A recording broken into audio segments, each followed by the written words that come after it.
মানুষ সৃষ্টির সেরা জীব, কিন্তু মানুষের মতো এত ভয়ঙ্কর এবং নৃশংস জীব বোধহয় পৃথিবীতে আর নেই। প্রিয় দর্শক, ফ্যাক্টিকবেলের আজকের এপিসোডে থাকছে মানব ইতিহাসের সবচেয়ে ভয়ঙ্কর এবং নৃশংস মৃত্যুদণ্ড পদ্ধতি, যা শুনলে আপনারও গা শিউরে উঠতে পারে। সর্বপ্রথম নেকলেসিং। নেকলেসিং এমন একটি ভয়াবহ মৃত্যুদণ্ড পদ্ধতি যেখানে একটি পেট্রোল ভর্তি টায়ার জোর করে অপরাধীর শরীরে ঢুকানো হয়, তারপর টায়ারটিতে আগুন লাগিয়ে দেওয়া হয়। এই পদ্ধতিতে অপরাধী আগুনে পুড়ে মরে যাওয়ার তীব্র যন্ত্রণা ভোগ করে এবং তার মারা যেতে প্রায় 20 মিনিট সময় লাগে। দক্ষিণ আফ্রিকা, নাইজেরিয়া এবং ভারতের নেকলেসিং একটি সাধারণ ব্যাখ্যা ছিল, যেখানে 1970 ও 80-র দশকে সন্দেহজনক চোর ও দর্শককে মানুষ রাগান্বিত হয়ে এরূপ শাস্তি দিয়ে থাকত। এটি ছিল খুবই ভয়াবহ ও যন্ত্রণাদায়ক। The rack. সর্বপ্রথম প্রাচীন গ্রিকে এই পদ্ধতি চালু করা হয়, পরবর্তীতে মধ্যযুগে ইউরোপেও এটি চালু করা হয়। এই পদ্ধতিতে ছোট্ট একটা টেবিলের উপর আসামিকে রেখে তার 4 হাত পা বেঁধে দেওয়া হতো একটি রোলারের সাথে। তারপর জল্লাদ ওই রোলারটি ঘুরাতে শুরু করত। যত বেশি ঘুরাতো তত বেশি টানের সৃষ্টি হতো। এক পর্যায়ে অপরাধীর হাড় ভাঙত এবং মাংস ও চামড়া ছিঁড়ে যেতে শুরু করত। হাড় ভাঙার কষ্ট কোনো মানুষের পক্ষেই সহ্য করা সম্ভব হতো না। এভাবে কষ্ট পেতে পেতে অপরাধীর হাত ও পায়ের লিগামেন্ট ছিঁড়ে যেত এবং তার নিঃশ্বাস বন্ধ হয়ে যেত। এক পর্যায়ে তার মৃত্যু হতো। Rat in a bucket. অস্বস্তিকর পরিস্থিতিতে পড়লে ইঁদুররাও হিংস্র হয়ে ওঠে, আর ইঁদুরের এই স্বভাবকে অস্ত্র বানিয়ে এই মরণযন্ত্র তৈরি করা হতো। এই পদ্ধতিতে জীবন্ত কয়েকটি ইঁদুরকে একটি বালতিতে রেখে ওই বালতিটাকে উল্টিয়ে রেখে দেওয়া হতো অপরাধীর পেটের উপর। তারপর দাতব তৈরি এই বালতির উপর রাখা হতো গরম কয়লা।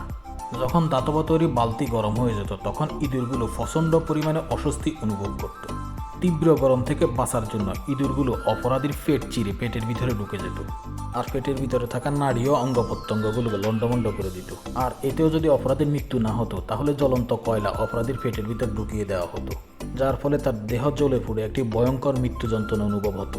Head crusher. একটি মেশিনের মাধ্যমে অপরাধীর মাথা লোহার তৈরি টুপিতে আটকিয়ে দেওয়া হতো। তারপর উপর থেকে স্ক্রুপ দিয়ে চাপ দেওয়া হতো।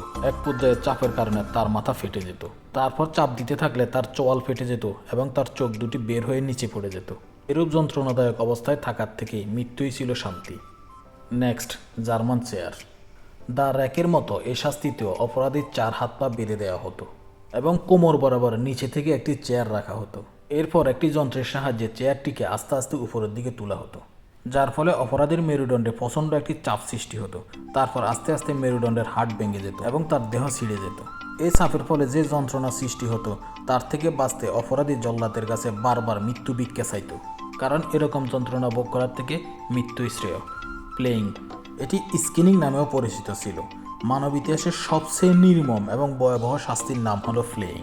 এই প্রক্রিয়ায় অপরাধীকে একটি মেশিনের সাথে বেঁধে তার পুরো শরীরের চামড়া তুলে ফেলা হতো, শুধুমাত্র মুখের উপরে চামড়া রেখে দেওয়া হতো। তারপর তার চামড়া তুলে নেওয়া দেহ লবণ লাগিয়ে রোদে শুকাতে দেওয়া হতো। এরূপ নির্মম নির্যাতনের পরেও যদি অপরাধীর মৃত্যু না হতো, তাহলে তাকে একটি পানি অথবা তেলবতী পাত্রের মধ্যে ঢুকিয়ে জ্বালানো হতো। ব্রাজেন বুল। প্রাচীন গ্রিসের আবিষ্কার ছিল এই ব্রাজেন বুল। এটি আসলে পিতলের তৈরি একটা শার্ট, যার ভিতরটা ছিল ফাঁকা এবং পিঠের কাছে একটি ডাকনাযুক্ত। এই ডাকনা খুলে অপরাধীকে ভিতরে ঢুকিয়ে দেওয়া হতো। এরপর শার্টটির নিচে আগুন লাগিয়ে দেওয়া হতো। আগুনের তাপে মারা যেত মৃত্যুদণ্ডপ্রাপ্ত আসামি।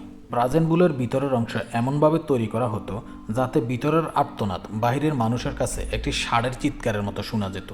প্রাচীন গ্রিসে অপরাধীদেরকে খোলা ময়দানে শাস্তি দেওয়া হতো। এই সময় অপরাধীর আর্তনাদ শুনতে শুনতে বোঝে অংশগ্রহণ করত রাজ্যের গণ্যমান্য ব্যক্তিবর্গরা।